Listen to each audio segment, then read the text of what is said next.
All right, Georgia is a winner once again. 41-21. Is that Yes. right? Yeah. Yes, 41-21. Um, a quiet game nationally, even though the hype leading up to the game, even into Saturday morning. Trap game alert. Um, you heard it here first from this guy. This wasn't a trap game. Um, George dominated, ran it for over 300 yards rushing in the game. Gunner had another, I think, superb game. Really, there wasn't a lot to it. Defense. I mean, it's kind of crazy what happens whenever you get negative plays on first down. You force them in third and long. It's kind of amazing how that works defensively. So I think they only had like 150 yards passing, and most of that was in garbage time. So Georgia looked the best they have looked all year. Um, and again, quiet. They're not going to get a lot of credit for what they did, even though all of last week there was talk about how Georgia wasn't that good and how they've dropped. They should have, have 3 losses or however many. And they go out, execute, win, and now bigger games, I guess, to some. I don't know if it's really that big of a game against the University of Texas, whatever. So, yeah, what's your thoughts? The closest to a complete game that Georgia's had all year. I wouldn't say it was a complete game. Obviously, still have the issue. Kirby even said it. I just go ahead and give them the first touchdown. And so they cut right through us, and I'm like, geez, here we go again. And then we kicked the field goal, and then we had a turnover, and then we got it right back. So, all that is, I guess, a way to say.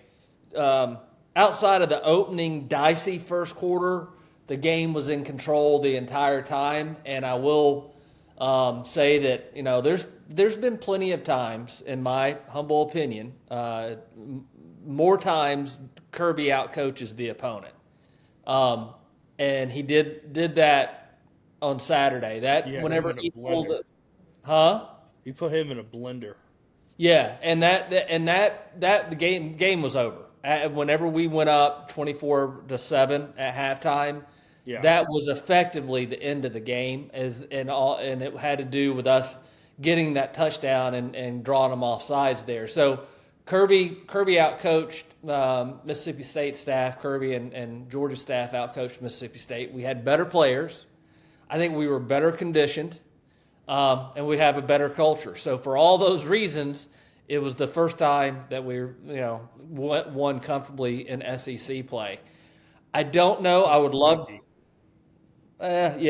Yeah, I guess so. Kentucky was that was a snooze fest. Yeah, you're right. First time since Kentucky, but so yeah, closer. I would love to sit here and tell you that this Georgia team has turned the corner and only the good things are ahead. Still saw a lot of deficiencies. I just there just are right, but they play hard, they play together, and they got a lot of talent. And whenever they all start to figure this out, I think this team could be dangerous. But we're still not there yet. And we got somebody, I forgot who I was listening to. I think it was Josh Pate, said, "Do you realize that the two teams that are going to be playing in the national championship, their games are just now halfway over. Their season is halfway over. Yeah, So we still got a long season. So that bodes well if Georgia can continue to consistently get better. I think they'll be a dangerous team in the playoff, but they got to split. Like technically, they got to split these next two games, right? Texas, yeah, no, yeah. yeah, And they should win both. I'm not gonna put any. My expectation is to win both. I think the closer out of the two games will probably be the tag game, since it is their Super Bowl. Um, so that look, what I saw Saturday, the pressures that Georgia was doing. Um, it- Texas wants to do similar things with this offense, and uh, not Tech necessarily, but Texas. And Arch, for all the athleticism that he has, he's going to want to stand in the pocket. And if Georgia can do that, this is coming up Saturday, Georgia should be in a decent spot. And by the way, Texas's offensive line is maybe worse than Mississippi State's. Maybe. They're either at the same level or below. So, that's how I feel about that game. But we're going to talk about that Thursday. Go ahead. What are you about to say? I was just going to say, I mean, the defense played better. So I'm going to state that. And we were in 3rd and long, and we were able to get off the field most of the time. I don't know what their 3rd down percentage was, but Georgia was. It felt like they were better 3rd down. But I would say a lot of that had to do with Mississippi State shooting themselves in the foot by procedure penalties and other stupid penalties. So if you're going to beat Georgia, you got to be somewhat of a halfway competent team and not beat yourself. And Mississippi State helped us a lot on Saturday, beating themselves and getting themselves in behind the sticks. And I think I did see, to your point, we started bringing a little bit more pressure. And I thought Raylan Wilson had his best game of the season on Saturday. He had a really good game.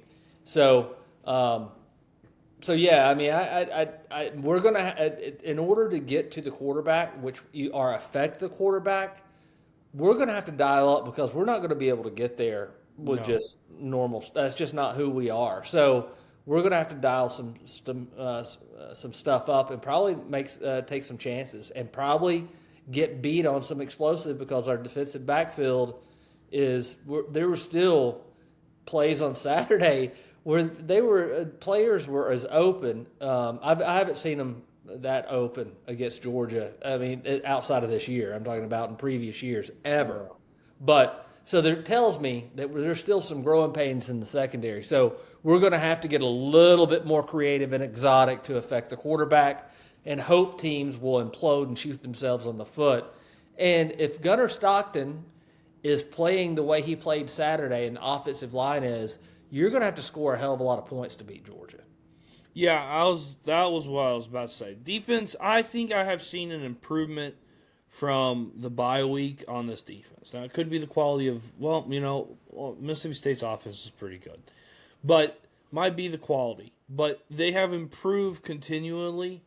And there's still glaring problems with this defense. But they've improved incrementally over the season.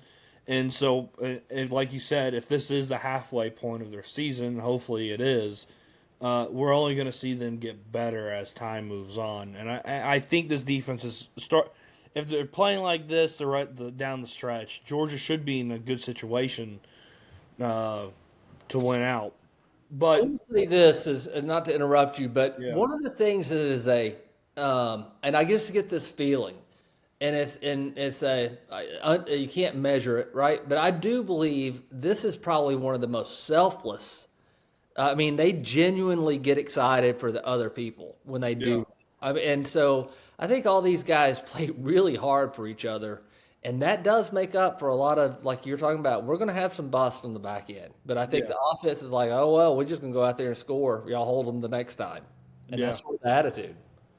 Yeah, and I don't know. I think this team's gotten better, and Gunnar, he has looked so much more comfortable in this offense, and each week he quietly, not, the Southern Riders, because I know I'm about to talk about something that you don't want to talk about, but the Southern Riders, because the blocks and Heisman voting are between regions, Southern Riders are going to have Ty Simpson and Gunnar 1 and 2, maybe Diego number 3 there.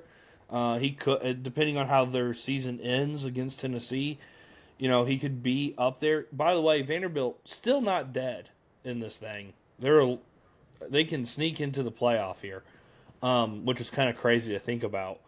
It's not any crazier to me than Notre Dame. I mean, that's another topic for a different show. Yeah, we'll talk about that in a minute. But Gunnar has been quietly putting together a great season.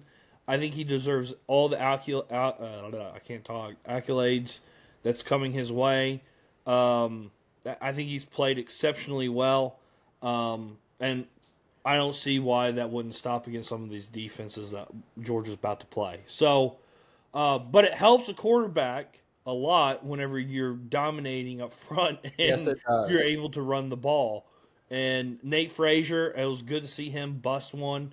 We've been talking about it since he got his first carry at Georgia. He's going to be a guy that's a home run hitter. And it hasn't come a lot this season because I think because he's so scared about fumbling the ball.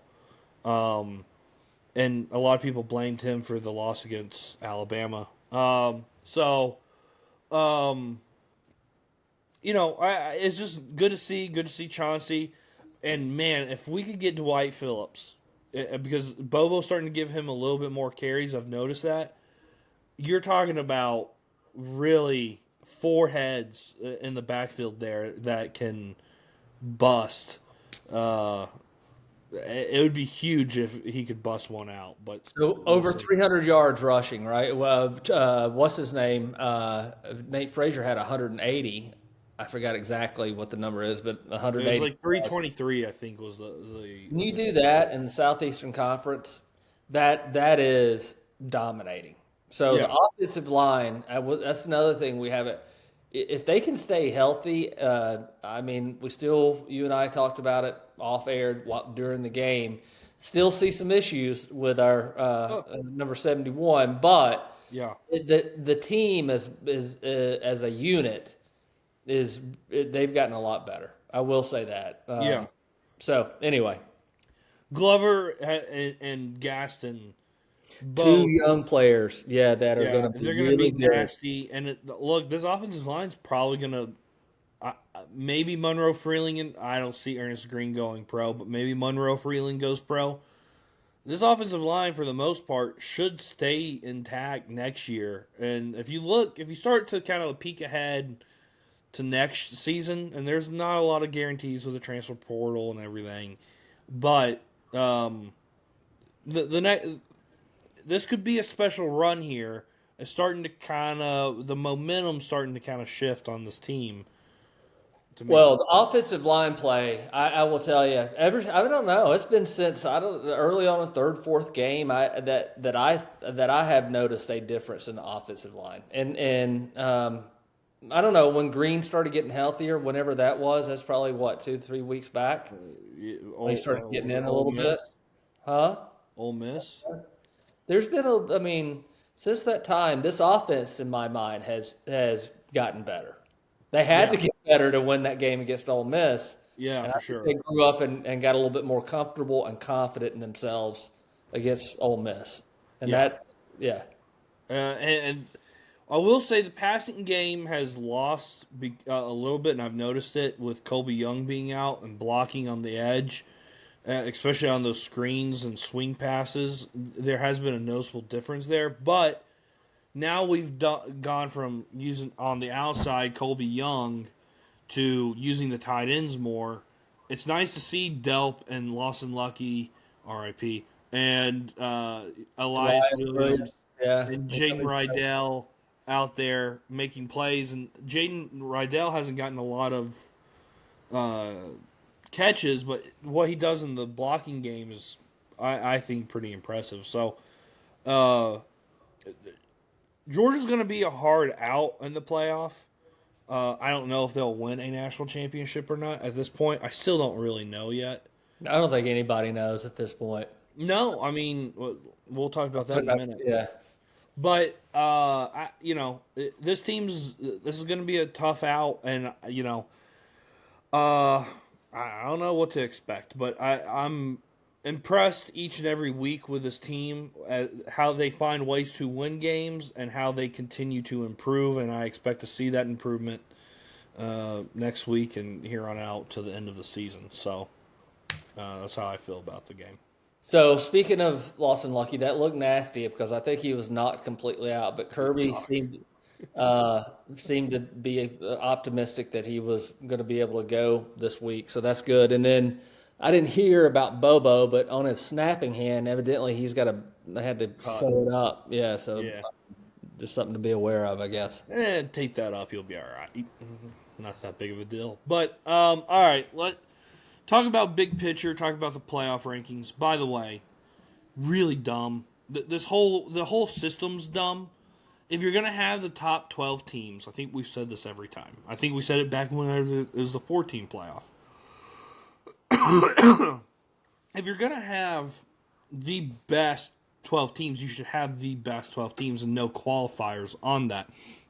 The ACC should forfeit their right for a playoff spot. That league is a complete mess. They suck. Virginia was in the driver's seat. They lose to Wake Forest, which, my God.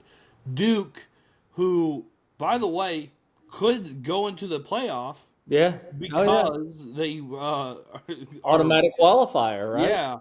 But they lose to UConn, which I think everyone that was in the betting that kind of figured that one what might happen. Pitt is still in the picture. Notre Dame's still in the picture. Well, Notre Dame's not ACC. Well, what I'm saying is Notre Dame, Pitt, Texas, and Oklahoma are in the picture. Like what? Well, dude, if you're going to go down this road of getting, BYU got smoked by Texas Tech, and no disrespect to Texas Tech, but anybody that watches football that has any knowledge about the game of football can tell you that Texas Tech. Let me ask you this: Texas Tech against Vanderbilt, or Texas Tech against Missouri. Take Missouri. Me too. So I'm just saying this is not really the 12 best teams, and everybody needs to just kind of get their heads wrapped around it. You just got to get in the position of getting in the 12 and hope you get hot. I don't know that this thing is fucking flawed, and the whole thought process. I can look at it and forget about 1 through 25 and where they should be, and I can just look at the original rankings and say, well, these people are not looking at this like, I don't understand their reasoning and rationing. It makes no sense. So if this is the first one, it doesn't bode well. There's no reason for us to think that they're going to get the 12 right. Right? No, and by the way, because the ACC is somehow going to inevitably get in this thing, they're going to leave a team out that's probably more deserving than a lot of the teams. And my argument would be it's going to cost the SEC. Yeah, of course, it's going to cost the SEC. Also, what do you do? And I forgot who was talking. I think it might have been Josh Pate. This might be a Pate State show. But what happens if Alabama loses to Oklahoma? Georgia loses to Texas, but Georgia wins out. Alabama beats Auburn, right? So they both win out. Oklahoma wins out, and Texas wins out. What do you do in that situation? This whole thing is a mess. That makes my brain hurt, so I don't even want to think about it. Exactly. So the whole thing's a mess. So I guess from a Georgia perspective, the best thing you can do just keep winning, baby. Out. Just keep winning, win out. And honestly, there is a chance. I know a lot of people have been talking about, well, Georgia will get a home game if they win out. They'll get the first round.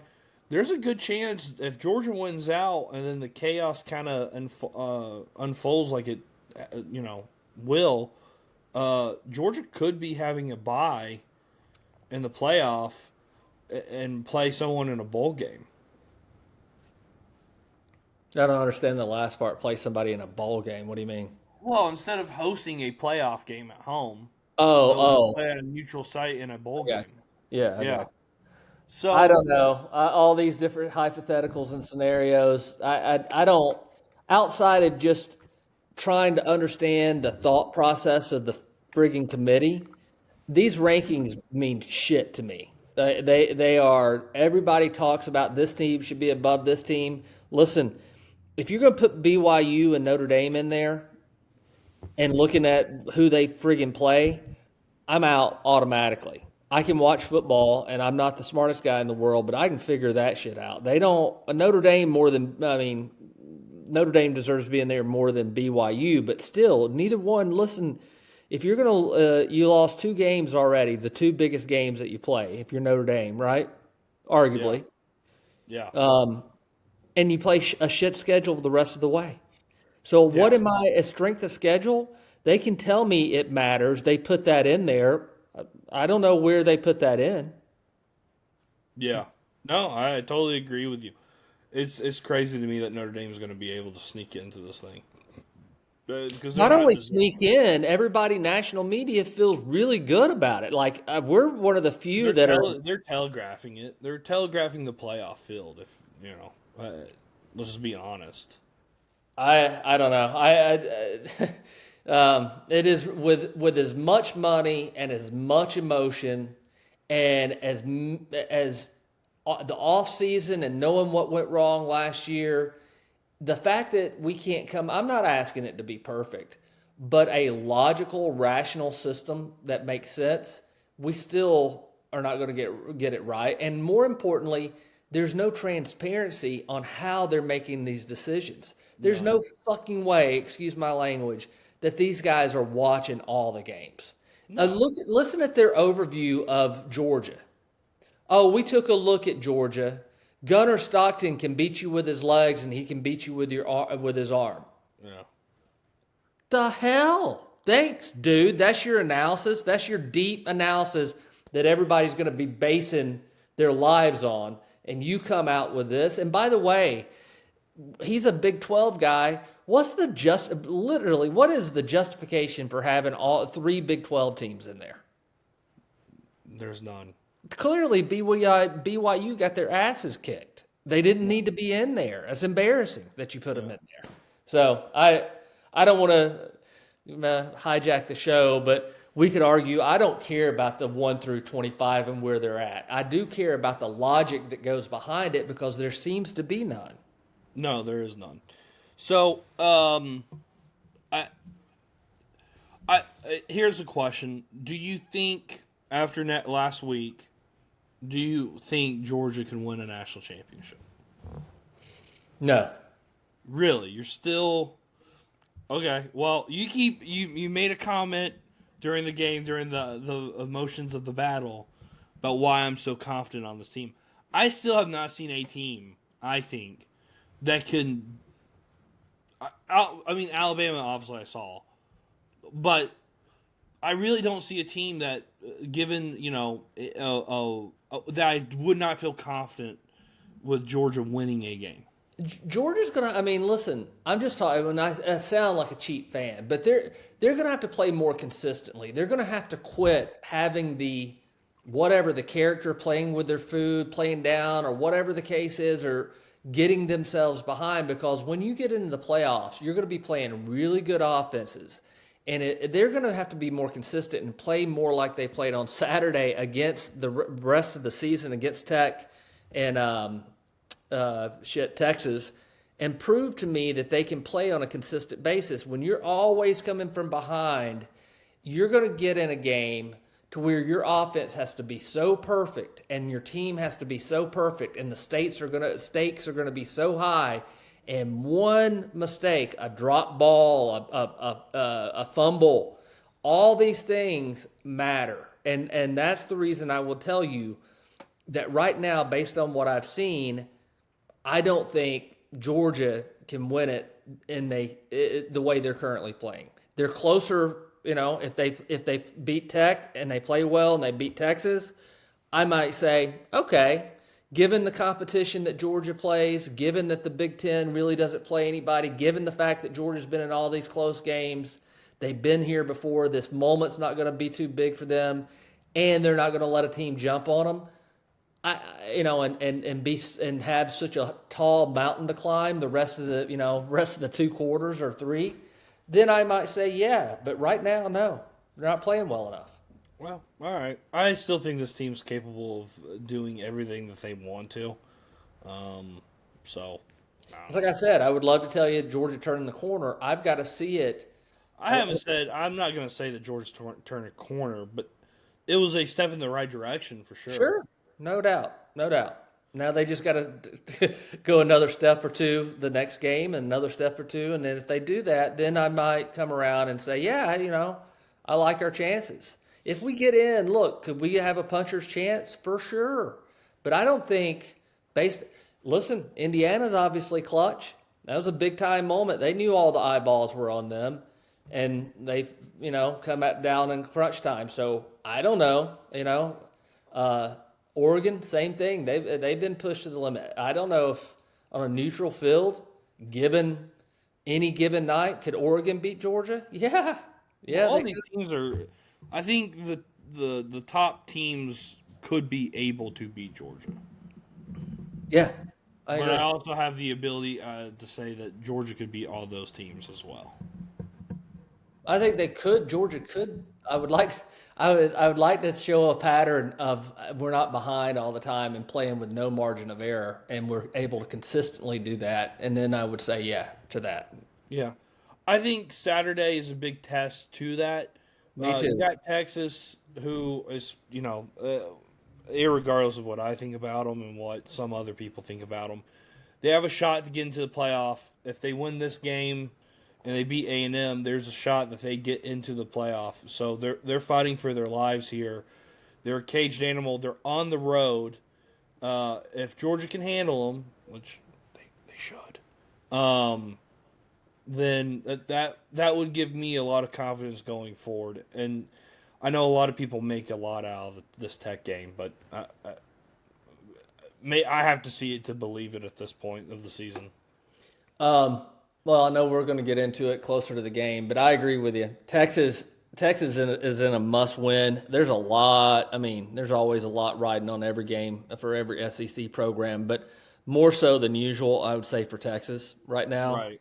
And so that makes them dangerous. And I agree. If Georgia can pull this out and look dominant, are look like the game's in control, I think, and I'll tell you this, I'm going to make a prediction.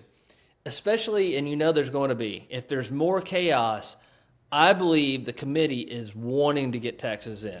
And I could see Texas being a 3-loss team and getting in. Yes. So you can't bet on that if you're Texas, but they want Texas. They want that whole storyline and the Mannings and the stories and the big universe. They want that. So don't be if Texas plays Georgia close, Georgia will be given no consideration, and that'll be another one that Georgia could have lost category or should have lost category. Texas will get all the benefit from it. You wait. That's clear as day. That's going to happen. I know that's already going to happen.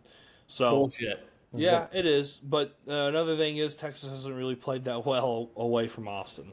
So, and they definitely should have lost the Mississippi State game, who we put belt to ass to. So, you tell me. All right. Anything about the game before we go that you have to say? If anybody can kick it down the center of the field, I need y'all to call Kirby and let him know. Now, Woodring, he's a fine fellow when it comes to kicking field goals. He's a weapon. But what the fuck are we doing? You cannot, as a defense as bad as ours, and give teams the ball at the 35. He did it again on Saturday. I don't know what we're doing. I don't know what the reasoning is, but that needs to stop. That's bullshit. You're putting your defense that's already not great. You're putting them in a worse situation, and I don't want to just breeze by this stuff. That shit in a big game matters. So that's my last statement about the game. Yeah, pretty bad. It's happened a lot. We'll come back on Thursday, do a preview show of the Texas game. If you haven't noticed, I feel fairly confident. Another person probably doesn't feel as confident, which is totally fine, but whatever. I'll prove them wrong again. And then keep hearing the same stuff. Broken record. Anyway. Also, hey, before we go, want to make a quick note. We'll talk about it probably later into the season. But the Georgia basketball team, they deserve your attention. I know they haven't played. They played these, middling Division II teams and kind of warm-up games. But Dominique's kid, Jamal Wilkins, is a dude. He's a dude, and this team has a lot of dudes on it. So we need to start paying attention to this team and kind of watch them over the course of the season. Big game against Tech Friday night in Stegman. So if you're at home, watch them. If you're going to the game, be loud. I think this basketball team and what Mike White's done with this program is pretty impressive. So Orange Ball, we're pretty good at it. And his Dominic's son is Jamal. Jamal, yeah. I believe that was Dominic's brother, and Dominic's brother played in the NBA for. Wasn't his brother's name Jamal? He played. You got me on that one. I'm gonna look it up. I'll stay tuned. I'll have an update for you the next episode. I know everybody's a cliffhanger for all those. Well, they can just use the power of Google. Well, that's a hell of a good cliffhanger. I'm sure everybody's waiting. Yeah. All right. So we'll see you Thursday. Continue to like and subscribe, comment. Tell us if you think Georgia can win a national championship. No paragraphs, though. I don't want to read your paragraphs. Just yes or no and maybe a reasoning behind it. And follow us on social media, Twitter, X, Instagram, and TikTok at Terminus Sports _ATL. Terminus Sports _ATL. And we'll see you on the other side. See ya.